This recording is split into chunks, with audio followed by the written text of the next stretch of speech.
નમસ્કાર વિદ્યાર્થી મિત્રો, વેદ ડિજિટલ એજ્યુકેશનમાં આપનું સ્વાગત છે। આજે આપણે ધોરણ 9 વિષય સંસ્કૃતના દ્વિતીય પરીક્ષાના પેપર 2 વિષયની ચર્ચા કરીશું।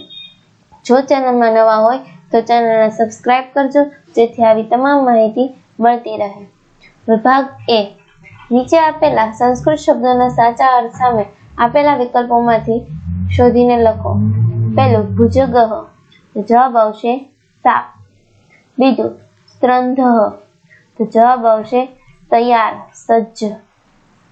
પ્રશ્ન 2, નીચે આપેલા સંસ્કૃત શબ્દોના સમાનાર્થી શબ્દ આપેલા વિકલ્પોમાંથી શોધીને લખો। ત્રીજું છે અગ્નિઃ, તો જવાબ આવશે આગ। નીચે આપેલા સંસ્કૃત શબ્દનો વિરુદ્ધાર્થી શબ્દ આપેલા વિકલ્પમાંથી શોધીને લખો। ચોથું અનંતઃ, તો જવાબ આવશે આદિ। વિડીયોને આગળ વધારતા પહેલા આપણી એપ્લિકેશનની માહિતી લઈ લઈએ। પ્લે સ્ટોરમાં જઈને વેદ ડિજિટલ એજ્યુકેશન નામની એપ્લિકેશન તમે અહીં પરથી ડાઉનલોડ કરી શકો છો। ત્યારબાદ એપ્લિકેશન ડાઉનલોડ કરતા આ પેજ ખુલશે। તેમાં મોબાઈલ નંબર ડાયલ કરીને સેન્ડ ઓટીપી આપવાથી આ પેજ ખુલશે। તેમાં પેઇડ કોર્સમાં ધોરણ 9ના દ્વિતીય પરીક્ષાના દરેક પેપરનું સંપૂર્ણ સોલ્યુશન તમને અહીંથી મળી જશે। ત્યારબાદ એક્ઝામ પેપરમાં તમને દ્વિતીય પરીક્ષાના અલગ અલગ શાળાના પેપરો અહીંથી મળી જશે। એકમ કસોટીના પેપરો પણ અહીંથી મળી જશે। આ પેજ ખોલતા દરેક ધોરણો જોવા મળશે। કોઈ પણ ધોરણ પર ક્લિક કરવાથી તેમના વિષયો જોવા મળશે। કોઈ પણ વિષય પર ક્લિક કરવાથી તેમના પાઠ તમને અહીં જોવા મળશે। પાઠ પર ક્લિક કરવાથી પાઠની સમજૂતી, અભ્યાસ સોલ્યુશન, સ્વાધ્યાય સોલ્યુશન અને સ્વ અધ્યયન પોથીના સોલ્યુશનો તમને અહીંથી જોવા મળશે। વિડીયોને આગળ વધારતા નીચે આપેલા શબ્દોમાંથી પુલ્લિંગ શબ્દો શોધીને લખો। પાંચમું સ્યુતઃ। છઠ્ઠું પશુઃ, સંત। નીચે આપેલા શબ્દોમાંથી સ્ત્રીલિંગ શબ્દો શોધીને લખો। અંબા, શ્રદ્ધા। ગુર્જર ભાષા શબ્દથી સંસ્કૃત શબ્દ લખો। ગુજરાતી શબ્દનો સંસ્કૃતમાં શબ્દ લખો। જવાબ આવશે કૂતરો, તો જવાબ આવશે શ્વાન। કૌંસમાં આવેલા શબ્દરૂપમાંથી યોગ્ય રૂપ પસંદ કરીને ખાલી જગ્યા પૂરો। સુરસુંગાણા દેવસ્ય ખાલી જગ્યાના વિદુઃ અંતમ। રેખાંકિત પદનો કૃદંત પ્રકાર લખો। તસ્ય દશાનન આનંદતઃ જાતઃ સંબંધક કૃદંત। સંધિ વિચ્છેદમ કરુતે અગ્નિમ પ્લસ ઈઠે, તો જવાબ આવશે અગ્નિમ મીઠે। વિભાગ B, નીચે આપેલા પ્રશ્નોના ઉત્તર ગુજરાતી ભાષામાં લખો। 13મું, માતા ચાતક શિશુને શું ન કરવાનું કહે છે, શા માટે? તરસ્યા ચાતક શિશુને તેની માતા તળાવનું પાણી ન પીવાની સલાહ આપી પોતાના કુળની પરંપરા મુજબ માત્ર મેઘનું વરસાદ રૂપે પડેલું સીધું પાણી પીવા સમજાવે છે। 14મું, શકાર હવે ચારુદત્તને કયા રૂપમાં જુએ છે? શકાર હવે ચારુદત્તને આર્ય પુરુષ અને સર્વ કલ્યાણકારી સ્વામી તેમજ પોતાના એકમાત્ર શરણ સ્થાન રૂપે જુએ છે। 15મું, રાત્રે મહારાજને મળવા કોણ કોણ જઈ શકે છે? જેમને બોલાવવામાં આવ્યા હોય અને જેઓ મહારાજના ઓળખીતા હોય તેમને શિવાજી મહારાજ પાસે જવાની પરવાનગી મળી શકે છે। ચોખાના કણથી લોભાયેલા કબૂતરોને ચિત્રગ્રીવે શું કહ્યું?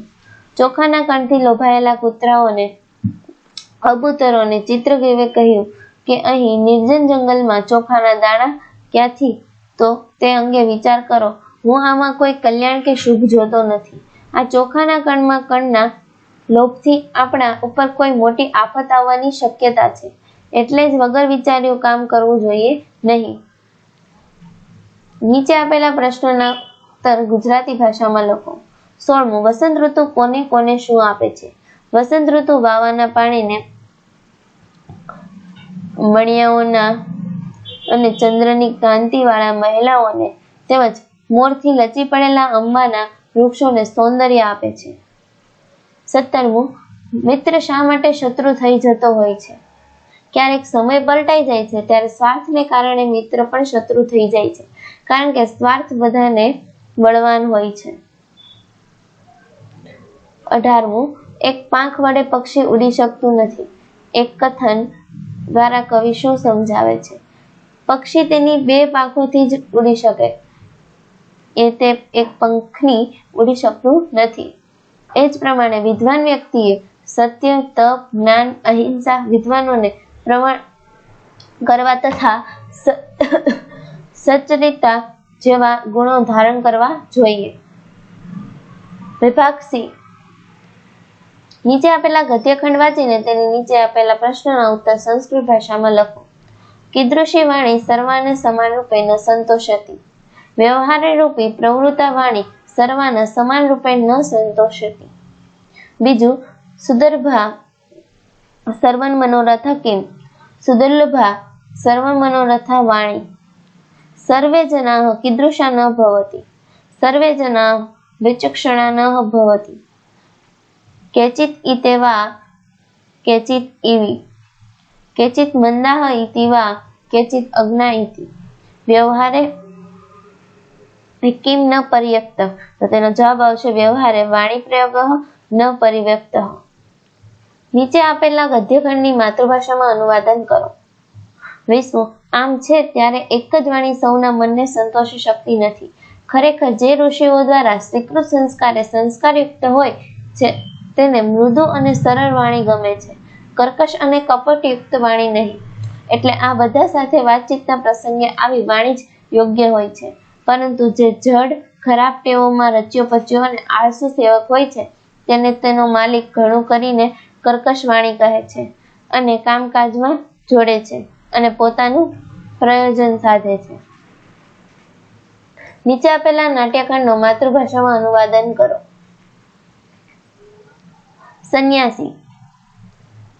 સાચું, આ તારો અપરાધ માફ કર્યો, પણ આજથી માંડીને તું સંન્યાસીઓને, પંડિતોને, બ્રહ્મચારીઓને, સ્ત્રીઓને અને કન્યાઓને રોકી ન શકે.